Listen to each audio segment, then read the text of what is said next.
Guys welcome back to my channel golden future 078 में आपका welcome है। दोस्तों आज की टॉपिक है हमारी use of as if as दो।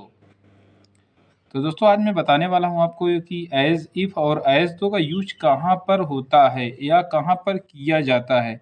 ये ऐसे सेंटेंस होते हैं जहां पर कोई चीज़ रियल नहीं होती है बल्कि सामने वाला सोचता है कि मैं ऐसा होता, तो उसकी रियलिटी पर डिपेंड नहीं होती, वह एक सोच होती है। तो आइए मैं आज आपको यूज़ करके दिखाता हूँ इस वीडियो में कि एज इफ़ या फिर एज दो दोनों सेम हैं। चाहे आप एज इफ़ यूज करें या फिर एज दो यूज करें, और दोनों को यूज से ट्रांसलेशन कैसे हम बनाते हैं, यानी यूज ऑफ एज इफ़ या एज दो कहाँ पर और कैसे और क्यों किया जाता है। तो दोस्तों वीडियो के एंड तक आप बने रहिएगा, तो देखेंगे आपको पता चल जाएगा कि कहाँ पर इसका यूज किया जाता है और कैसे किया जाता है। ठीक है। तो लेकिन दोस्तों कहने का मतलब ये है, अगर आप वीडियो पर पहली बार आए हैं चैनल पर हमारे और अभी तक आपने चैनल को सब्सक्राइब नहीं किया है तो चैनल को सब्सक्राइब कर लें, ताकि आपको इम्पोर्टेंट नोटिफिकेशन भी मिल सके और जितनी वीडियो अपलोड हो आप तक पहुंच सके और आप उसका फ़ायदा उठा सकें। ये जितने आप यूज़ आप देख रहे हैं ना, ये सारे यूज़ आपके बहुत काम की चीज़ है। इससे आपको, जैसे एक लोग ने कमेंट किया था, सर हमें मतलब कि हिंदी को नहीं, हिंदी स्टोरी को इंग्लिश में ट्रांसलेट कैसे करें, उनका कहना ये था। तो मैं उनको ये बताना चाहता हूँ कि अगर उनको ट्रांसलेशन आ रहा है या फिर जितने यूज़ आप होते हैं लगभग ऑलमोस्ट, अगर उन्हें आता है तो वो किसी भी हिंदी स्टोरी को इंग्लिश में आसानी से ट्रांसलेट कर सकते हैं। मगर इसके लिए दूसरी कंडीशन ये भी है कि मीनिंग भी आपको तैयार हो। जब तक मीनिंग नहीं तैयार होगी, आपको तरीका तो यहाँ मेथड बताया जाएगा, लेकिन अगर आपको मीनिंग नहीं आएगी तो फिर आप फंस जाएंगे ट्रांसलेशन में। इसलिए रूल के साथ साथ आप मीनिंग ज़रूर तैयार रखें अगर आपको इंग्लिश में एक्सपर्ट बनना है तो दोस्तों देखिए, रूल मैं यहाँ पे बता रहा हूँ। रूल सबसे पहले क्या है कि सब्जेक्ट आपको लिखना होगा, फिर उसके बाद वर्ब रखना होगा, एज इफ ऑब्लिक एज दो में से कोई एक चीज़ यूज़ करना होगा। ठीक है। और यहाँ पर फिर आप सेंटेंस देखेंगे तो आपको ऑटोमेटिकली समझ में आ जाएगा कि कैसे हम किसी भी ट्रांसलेट को करते हैं। ठीक है। ऐसा बिल्कुल रूल भी बता दिया गया है, लेकिन आपको जब तक एक प्रैक्टिकल नहीं दिया जाएगा तो थ्योरी देने से काम नहीं चलता, जब तक थ्योरी प्लस प्रैक्टिकल दोनों वर्क ना हो। ठीक है। तो आइए फिर स्टार्ट करते हैं दोस्तों कि वह ऐसे दिखता है मानो कि राजकुमार हो। बहुत बढ़िया सेंटेंस है, और लेकिन इसको कैसे किया जाएगा ये आप ध्यान में रखेंगे। वह ऐसे दिखता है ना, दिखता है मतलब लड़का है या फिर मेल में आ रहा है ये, तो वह की इंग्लिश हम ही लिख देंगे। क्या लिखेंगे? ही। ठीक। दिखने का सीम्स होता है ना, सीम्स, सीम माने दिखना है, प्रतीत होना। He seems, he seems.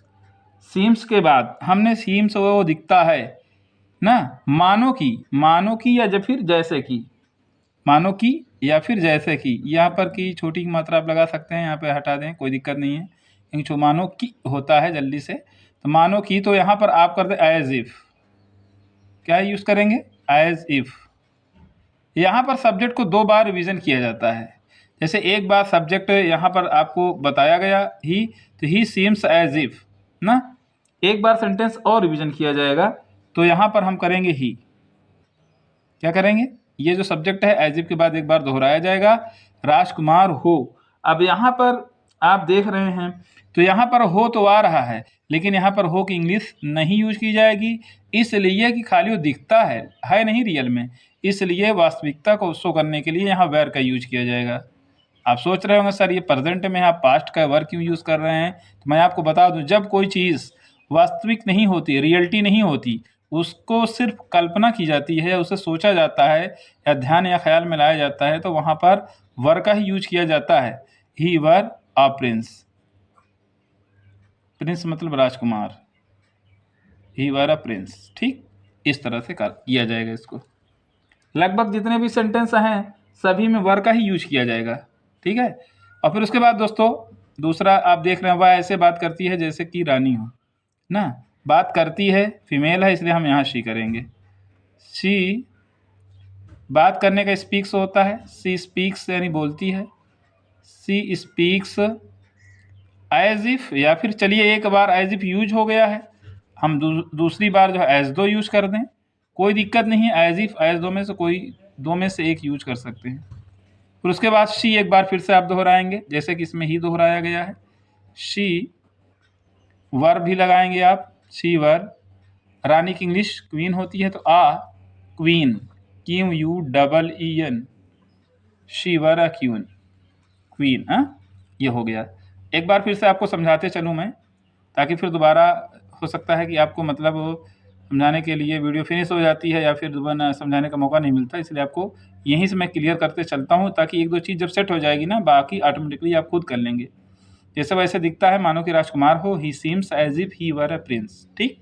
दूसरा हमने किया, वह ऐसे बात करती है जैसे कि वह रानी हो, तो शी स्पीक्स एज दो शी वर अ क्वीन। यहाँ पर वर इसलिए लगाया जा रहा है कि वो रानी नहीं है, वो ऐसे बात करती है, वैसे दिखती है। लेकिन जब कोई चीज़ वास्तविकता पर डिपेंड होगी तो फिर हम सी इज द क्वीन करेंगे, लेकिन ये वास्तविकता नहीं है। यहाँ पे सिर्फ एक पॉसिबिलिटी बताई जा रही है कि वो ऐसा दिखता है, ऐसा लगता है। मुझे ऐसा लगा कि मैं राजा हूँ, मुझे ऐसा लगा कि मैं राजा हूँ, मुझे ऐसा लगा, तो यहाँ लिखेंगे आई फेल्ट,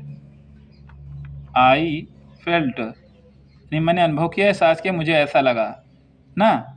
एज इफ क्या यूज करेंगे, एज इफ या एज दो, एज दो हमने यहाँ पर यूज किया, तो एक बार एज इफ यूज कर दें। एज इफ आई के साथ भी देखिए वाज लगता है वाज वर वाले में, लेकिन यहाँ आई साथ वर ही लगेगा, आई वर आ किंग। ठीक, आई वर अ किंग, इस तरह से यूज करना है। अब इसको अगर आप जान गए होंगे तो फटाफट आप कर सकते हैं, अब कोई दिक्कत नहीं है। आई देखिए, आई दो बार दोहराया गया, सब्जेक्ट यहाँ एक बार आया, फिर उसके बाद एज इफ, एज दो के बाद सब्जेक्ट एक बार फिर से रिपीट किया जाता है। देखिए सेंटेंस जैसा होता है उसी तरह से हम आपको रूल बताते हैं। वह ऐसे सोचता है जैसे कि वह एक जज हो ना, तो ही थिंक्स मैंने सोचता है, एज दो यूज कर दीजिए आप, एज दो। फिर उसके बाद ही फिर यूज करेंगे आप, क्योंकि ही यहाँ पे एक बार यूज हुआ है। वो क्या हो, जज है, ही वर अ जज, जबकि वो जज नहीं है, मतलब जज की तरह लगता है, इसलिए वर लग रहा है। फिर उसके बाद अगला है, वह ऐसे दिखता है जैसे कि वैज्ञानिक हो, तो ही सीम्स, सीम माने दिखना है, प्रतीत होना, he seems as if he were, वैज्ञानिक इंग्लिश होती है साइंटिस्ट ना, SCIENTIST, साइंटिस्ट। ठीक, वह साइंटिस्ट हो। वह ऐसे चलता है मानो कि वह एक मशीन हो, तो ही वॉक्स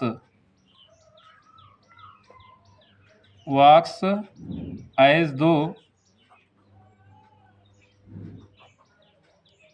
ठीक, कोई बात नहीं, बहुत तेज चलते हैं ना, उसी बताया गया ट्रांसलेशन ये। ही वर अ मशीन, मशीन का लिखें MACHINE, मशीन।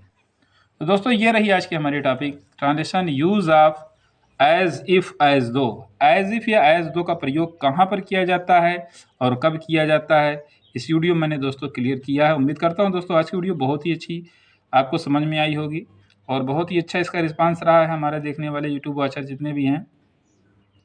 बाकी बच्चों का कमेंट भी अच्छा आ रहा है, लोग गोरखपुर और हर जगह से दूर दूर के लोग काफ़ी कमेंट दे रहे हैं, इसका मतलब है वीडियो उनके समझ में आ रही है। और जो पढ़ने वाले बच्चे हैं वो तो ज़रूर देखते हैं, और उनको दरअसल आगे अपना मिशन कंप्लीट करना है ना, तो उनको तो सब देखना है ही है। तो इस वीडियो में आपको तो ये लगता है ना कि कोई मतलब इसकी फ़ी और नहीं है, आप फ्री देख रहे हैं, यहाँ नहीं तो आपको चार्ज लगेगा। तो जो पढ़ने वाले बेचारे चार्ज देकर भी देखते हैं, भाई उनको करना है कुल मिला के, चाहे चार्ज लगे या फिर फ्री मिले, उनको कुल मिला के पढ़ना है। उनका मिशन होता है अपने लक्ष्य को प्राप्त करना। तो आप भी उस तरह से बने, अपने मिशन गोल को अपने माइंड में रखें, और कोई भी वीडियोज़ है उसे इग्नोर ना करें। और इसीलिए आपको कहता हूँ कि चैनल को सब्सक्राइब ज़रूर करें। सब्सक्राइब करने पर अगर आपको कोई एक भी वीडियो समझ में आ रही है, ज़रूरी नहीं कि मैं हर वीडियो बनाता हूँ, हर वीडियो आपको अच्छी लग जाए, हर वीडियो पसंद आ जाए, तो ऐसा नहीं हो सकता। अगर कभी कभी ऐसा होता है ना, हम किसी चीज़ की तलाश कर रहे हैं और हमें कहीं नहीं मिल रही है, और आपने चैनल सब्सक्राइब किया है, किसी दिन वीडियो अपलोड हो गई, वो आपके काम की चीज़ मिल गई, तब आप मजबूर हो जाएंगे थैंक्स कहने के लिए। तो इसलिए कहता हूँ कि चैनल को सब्सक्राइब ज़रूर करें, और वीडियो पसंद आती है वीडियो को लाइक शेयर तो आप खुद करेंगे, ये आपका काम है। ठीक है, तो जब तक आप सब्सक्राइब नहीं करते तब तक आप सर्च बार में सर्च करेंगे, तब तक बाकी चीज़ आएगी, बाकी लोग की भी वीडियोज़ आएगी, आप उन्हें भी देखें, ये नहीं कि खाली आप हमारी देखें। और बाकी सब देखें, लेकिन जो समझ में आप वही करें। थैंक्स दोस्तों, आज की वीडियो यहीं तक, मिलते हैं नेक्स्ट वीडियो में, तब तक के लिए थैंक्स, ओके।